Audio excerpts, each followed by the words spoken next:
लहान मुलाचं मन म्हणजे एखाद्या बंद खोलीसारखं असतं नाही का? हो ना. आत काय चाललंय, ते कसं विचार करतं, कसं शिकतं, हे आपल्याला नेहमीच जाणून घ्यायचं असतं. बरोबर. आज आपल्याकडे असं समजूया की या खोलीची दारं उघडण्यासाठी 4 वेगवेगळ्या चाव्या आहेत. अच्छा.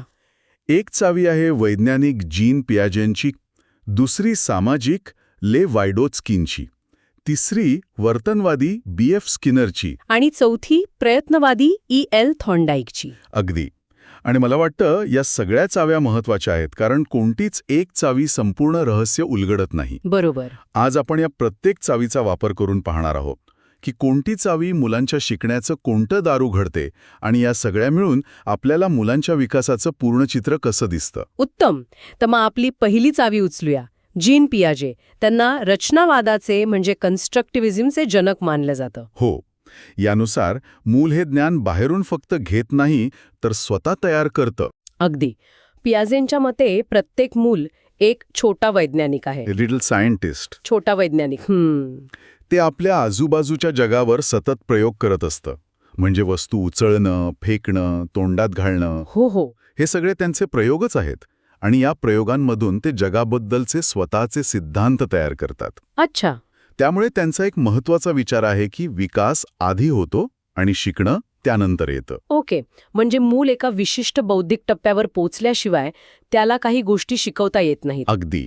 आणि याच आधारावर त्यांनी विकासाचे वेगवेगळे टप्पे सांगितले आहेत, जे खूप प्रसिद्ध आहेत. हो, ते 4 टप्पे. हो. त्यांनी बोधात्मक विकासाचे 4 मुख्य टप्पे सांगितले आहेत. पहिला टप्पा म्हणजे संवेदी गत्यात्मक, म्हणजे सेन्सरी मोटर. हां, जन्मापासून असतो. बरोबर. हो, जन्मापासून साधारण 2 वर्षांपर्यंत. या काळात बाळ प्रामुख्याने आपल्या इंद्रियांद्वारे आणि शारीरिक हालचालींमधून जग समजून घेतं. म्हणजे सगळं काही चाखून, स्पर्श करून, बघून शिकणं. अरे हो. आणि याच टप्प्यात ती वस्तुस्थायित्वाची म्हणजे ऑब्जेक्ट परमनन्सची संकल्पना येते नाही का? बरोबर. मला आठवतंय, माझा भाचा लहान असताना आम्ही त्याच्यासमोरून खेळणं लपवलं की त्याला वाटायचं ते कायमचं गेलं. पण काही महिन्यांनी तो चादरीखाली किंवा उशीखाली ते खेळणं शोधायला लागला. म्हणजे त्याच्या डोक्यात ऑब्जेक्ट परमनन्स विकसित झालं होतं. तुम्ही एकदम अचूक उदाहरण दिलं. तीच ही संकल्पना. एखादी वस्तू डोळ्यासमोरून दूर गेली तरी तिचं अस्तित्व संपत नाही हे बाळाला समजू लागतं. आणि यानंतरचा दुसरा टप्पा? यानंतर येतो दुसरा टप्पा, पूर्वसंक्रियात्मक, प्री ऑपरेशनल, जो साधारण 2 ते 7 वर्षे वयापर्यंत चालतो. अच्छा. इथे भाषेचा विकास खूप वेगाने होतो, पण मुलांचा विचार बराचसा आत्मकेंद्रित असतो.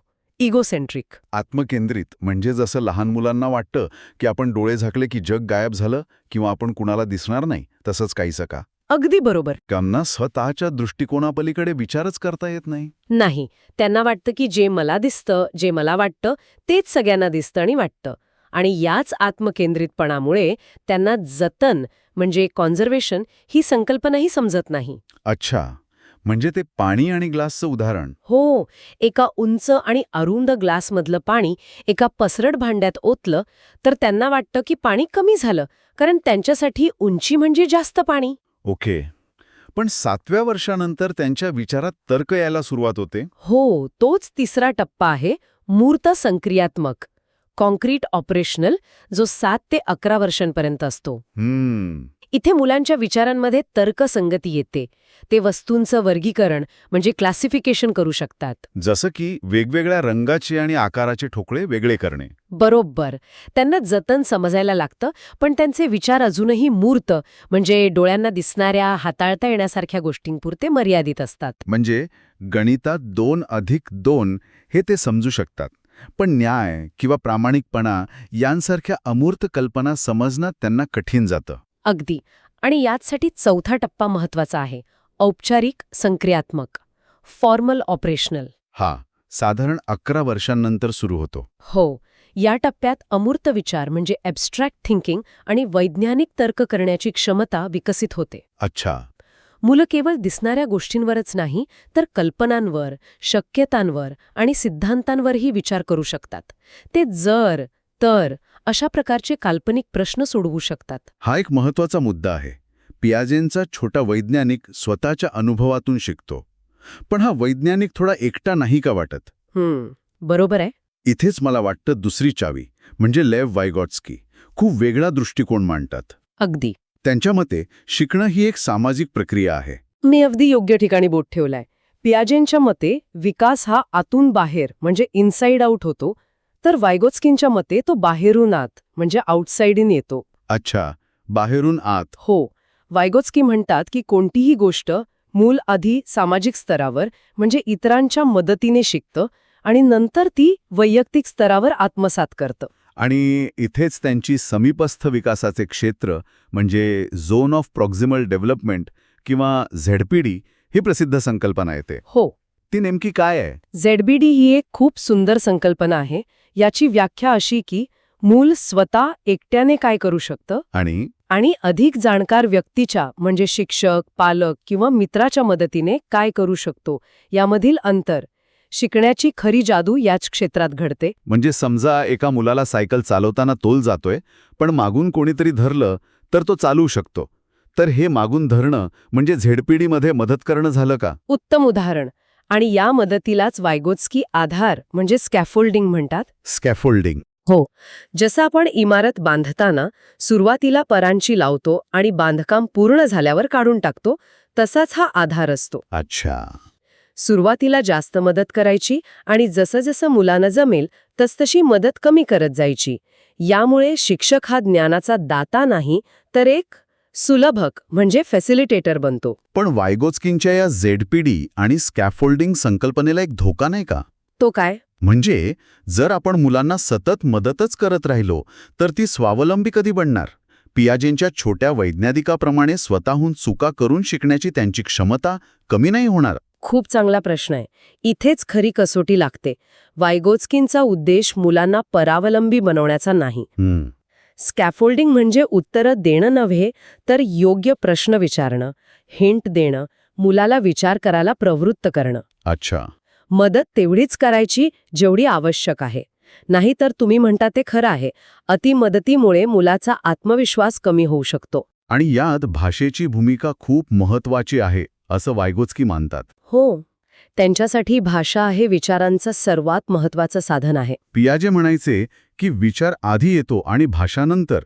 पण वायगोत्स्कींच्या मते भाषा आणि विचार एकत्रच विकसित होतात आणि भाषा विचारांना दिशा देते. अच्छा. मूल आधी इतरांशी बोलतं, ज्याला सोशल स्पीच म्हणतात. मग ते स्वतःला सूचना देण्यासाठी स्वतःशी बोलतं, म्हणजे प्रायव्हेट स्पीच. आणि शेवटी हेच बोलणं मनातील विचारांचं म्हणजे इनर स्पीचचं रूप घेतं. थोडक्यात वायगोत्स्कींच्या मते शिकण्यामुळे विकास होतो. Learning leads development. जे पियाजेंच्या विचारांच्या अगदी विरुद्ध आहे. अगदी विरुद्ध. वा, म्हणजे आपल्या पहिल्या 2 चाव्यांनी मनाच्या खोलीची 2 वेगवेगळी दारं उघडली आहेत. पियाजे म्हणतात मुलाला त्याच्या वयानुसार एकटं शोध घेऊ द्या, तर वायगोत्स्की म्हणतात त्याला इतरांबरोबर संवाद साधून मदतीनं शिकू द्या. बरोबर. विचारवंतांच्या मते हा दृष्टिकोनच चुकीचा आहे. अगदी. त्यांच्या मते मनात काय चाललंय हे आपण पाहूच शकत नाही, ते मोजता येत नाही. मग त्यावर लक्ष का द्यायचं? बरोबर. जे दिसतं, जे मोजता येतं, म्हणजे मुलाचं वर्तन, बिहेवियर, फक्त त्याचाच अभ्यास करायला हवा. आणि याच विचारातून वर्तनवादाचा म्हणजे बिहेवियरिझमचा जन्म झाला. आणि इथेच आपली तिसरी चावी येते, B.F. स्किनर आणि त्यांची ऑपरंट कंडिशनिंगची संकल्पना. हो, वर्तनवादाअंतर्गत मानसिक प्रक्रियांना महत्त्व देत नाही. स्किनर यांची प्रक्रिया अगदी सोपी आहे. तुम्ही एखादी कृती म्हणजे ॲक्शन करता, त्याचा काहीतरी परिणाम म्हणजे कॉन्सिक्वेन्स होतो. आणि त्या परिणामामुळे भविष्यात ते वर्तन पुन्हा घडण्याची शक्यता वाढते किंवा कमी होते. सगळा खेळ परिणामांचा आहे. आणि हे परिणाम म्हणजे पुनर्बलन, रिइन्फोर्समेंट आणि शिक्षा, पनिशमेंट. अगदी. पुनर्बलनामुळे वर्तन वाढतं, तर शिक्षेमुळे वर्तन कमी होतं. जसं की मुलाने अभ्यास केला आणि त्याला आईस्क्रीम मिळालं, तर तो पुन्हा अभ्यास करण्याची शक्यता वाढते. हे झालं पुनर्बलन. हो, पण जर त्याने अभ्यास केला नाही आणि त्याचा टीव्ही बघण्याचा वेळ कमी केला, तर ही झाली शिक्षा. हे पुनर्बलन तर आजकाल सगळीकडे दिसतं. मोबाईल गेम्समध्ये मिळणारे पॉइंट्स, ड्युओलिंगोसारख्या ॲप्समध्ये रोजचा सराव पूर्ण केल्यावर मिळणारा स्ट्रीक. हो, बरोबर. किंवा अगदी सोशल मीडियावर मिळणारे लाईक्स, हे सगळं ऑपरंट कंडिशनिंगचंच उदाहरण आहे, नाही का? तुम्ही अगदी अचूक पकडलंय. ही सगळी सकारात्मक पुनर्बलनाची म्हणजे पॉझिटिव्ह रेन्फोर्समेंटची उदाहरणं आहेत. म्हणजे अपेक्षित वर्तन केल्यावर एखादी सुखद गोष्ट देणं. पण याचा एक दुसरा प्रकारही आहे जो अनेकदा चुकीचा समजला जातो. नकारात्मक पुनर्बलन, नेगेटिव्ह रेन्फोर्समेंट. हो, नकारात्मक पुनर्बलन म्हणजे शिक्षा असाच अनेकांचा समज असतो. पण तसं नाही. नकारात्मक पुनर्बलन सुद्धा वर्तन वाढवतंच. अच्छा? त्याचा अर्थ आहे अपेक्षित वर्तन केल्यावर एखादी त्रासदायक किंवा नकोशी गोष्ट काढून घेणं. एक उदाहरण देता येईल का? नक्कीच. समजा शिक्षकांनी सांगितलं की ज्या विद्यार्थ्यांचा गृहपाठ पूर्ण असेल त्यांना उद्याची सरप्राईज टेस्ट द्यावी लागणार नाही. ओके. इथे टेस्टची नकोशी गोष्ट टाळण्यासाठी विद्यार्थी गृहपाठ पूर्ण करतील. त्यामुळे गृहपाठ करण्याचं वर्तन वाढलं. समजलं. स्किनर यांच्या मते शिक्षणामध्ये शिक्षेपेक्षा पुनर्बलन, विशेषतः सकारात्मक पुनर्बलन अधिक प्रभावी ठरतं. खरंय. आणि याच वर्तनवादाची चौथी आणि शेवटची चावी आहे इयल थॉर्नडाईक. हो. त्यांचा प्रयत्न प्रमाद म्हणजे ट्रायल अँड एरर सिद्धांत. हो. थॉर्नडाईक यांच्या मते शिकणं म्हणजे प्रयत्न आणि चूक. Learning is effort plus mistake. चुका करणं हा शिकण्याच्या प्रक्रियेचा एक नैसर्गिक आणि अविभाज्य भाग आहे. अगदी. त्यांनी एका भुकेल्या मांजराला एका पेटीत बंद करून एक प्रसिद्ध प्रयोग केला होता. पेटीच्या बाहेर मासे ठेवले होते आणि पेटीचं दार एका खटक्यावर पाय दाबल्यावर उघडत होतं. आणि ते विचार मांजर सुरुवातीला बाहेर पडण्यासाठी काहीही करत होतं. ओरबाडणं, धडपडणं. बरोबर. पण या धडपडीत अपघाताने त्याचा पाय त्या खटक्यावर पडला आणि दार उघडलं. अच्छा. पुढच्या वेळी त्याला बाहेर पडायला थोडा कमी वेळ लागला. हळूहळू अनेक प्रयत्नांनंतर मांजराला समजलं की खटक्यावर पाय दाबल्याने दार उघडतं आणि ते थेट खटक्यावरच पाय दाबू लागलं. थोडक्यात सांगायचं तर हे मांजर म्हणजे आपण सगळेच आहोत. जेव्हा आपण एखादं नवीन ॲप किंवा सॉफ्टवेअर वापरायला शिकतो, अगदी तसंच. सुरुवातीला कुठेही क्लिक करतो, चुका करतो आणि मग अचानक आपल्याला योग्य बटन सापडतं. अगदी. आणि याच निरीक्षणांवरून थॉर्नडाईक यांनी शिकण्याचे 3 मुख्य नियम दिले, जे आजही खूप महत्वाचे आहेत. कोणते आहेत ते? पहिला आहे सज्जतेचा नियम, लॉ ऑफ रेडीनेस. शिकण्यासाठी शारीरिक आणि मानसिक तयारी असणं आवश्यक आहे. बरोबर. घोडा तयार नसेल तर त्याला पाण्यापर्यंत नेता येईल, पण पाणी पाजता येणार नाही. दुसरा नियम तर आपल्या सगळ्यांच्या परिचयाचा आहे, सरावाचा नियम, लॉ ऑफ एक्सरसाइज. म्हणजे प्रॅक्टिस मेक्स परफेक्ट. हो. जितका जास्त सराव केला जातो तितकं शिकणं पक्क होतं. आणि तिसरा नियम सर्वात महत्वाचा आहे, परिणामाचा नियम, लॉ ऑफ इफेक्ट. हा नियम स्किनरच्या विचारांशी खूप मिळता जुळता आहे. हो. जर एखाद्या कृतीचा परिणाम आनंददायी किंवा समाधानकारक असेल तर ती कृती पुन्हा करण्याची शक्यता वाढते. त्या मांजराला मासे मिळाल्याचा आनंद झाला म्हणूनच ते खटका दाबण्याचं वर्तन पुन्हा करू लागलं. बरोबर. तर मग या सगळ्या 4 चाव्या आपण वापरून पाहिल्या. पण आता माझ्या मनात एक मोठा प्रश्न निर्माण झालाय. या सिद्धांतामध्ये एक मोठा विरोधाभास दिसतोय. पियाजे आणि थॉर्नडाईक म्हणतात की मुलाला स्वतःहून प्रयत्न करू द्या, चुकांमधनं शिकू द्या. हो. पण वायगॉट्स्की आणि स्किनर म्हणतात की बाहेरील मदतीशिवाय म्हणजे स्कॅफोल्डिंग किंवा रिन्फोर्समेंट शिवाय शिकणं प्रभावी होत नाही. बरोबर आहे. मग एका शिक्षकाने किंवा पालकाने नक्की काय करायचं? मुलाला एकटं सोडून छोटा वैज्ञानिक बनू द्यायचं की त्याला सतत मदत आणि प्रोत्साहन देत राहायचं? हाच या सगळ्या चर्चेचा गाभा आहे. आणि याचं उत्तर हे किंवा ते असं नाही तर हे आणि ते असं आहे. अच्छा. एका चांगल्या शिक्षकाला किंवा पालकाला या 4ही सिद्धांतांमधला सुवर्णमध्य साधावा लागतो. तो एकाच वेळी 4ही भूमिका बजावत असतो. म्हणजे कसं? जेव्हा मूल नवीन काहीतरी शिकत असतं तेव्हा वायगॉट्स्किनप्रमाणे त्याला योग्य आधार द्यावा लागतो, स्कॅफोल्डिंग. जेव्हा ते काहीतरी चांगलं करतं तेव्हा स्किनरप्रमाणे त्याचं कौतुक करून सकारात्मक पुनर्बलन द्यावं लागतं. बरोबर. जेव्हा ते चुका करतं तेव्हा थॉर्नडाईकप्रमाणे त्याला त्या चुकांमधून शिकण्याची संधी द्यावी लागते. आणि हे सगळं करताना ते मूल कोणत्या बौद्धिक टप्प्यावर आहे हे पियाजेप्रमाणे लक्षात ठेवावं लागतं. म्हणजे एकाच वेळी मुलाला स्वतःच्या गतीने शिकू देणं, त्याला गरजेपुरतं सामाजिक आधार देणं, त्याच्या चांगल्या वर्तनाला प्रोत्साहन देणं आणि चुकांना शिकण्याची पायरी मांडणं हे सगळंच महत्वाचं आहे. अगदी. कोणताच एक सिद्धांत परिपूर्ण नाही. सिद्धांत हे केवळ पुस्तकी ज्ञान नाही तर ते मुलांच्या भविष्याला आकार देणारी वेगवेगळी साधने आहेत. एका कुशल सुताराप्रमाणे. हो. एका चांगल्या शिक्षकाला माहीत असतं की कोणत्या वेळी कोणतं साधन वापरायचं.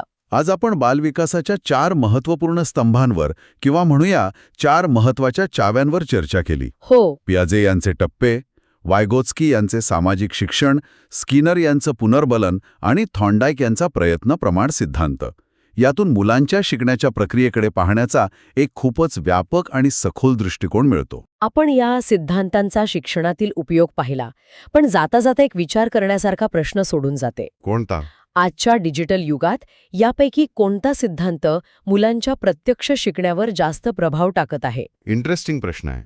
मुलं इंटरनेटवर पियाजेच्या नन्हे वैज्ञानिकप्रमाणे स्वतः माहितीचा शोध घेत आहेत, की शैक्षणिक ॲप्स आणि गेम्समध्ये असलेल्या स्किनरच्या पुनर्बलनाच्या चक्रात अधिक अडकत आहेत? बरोबर.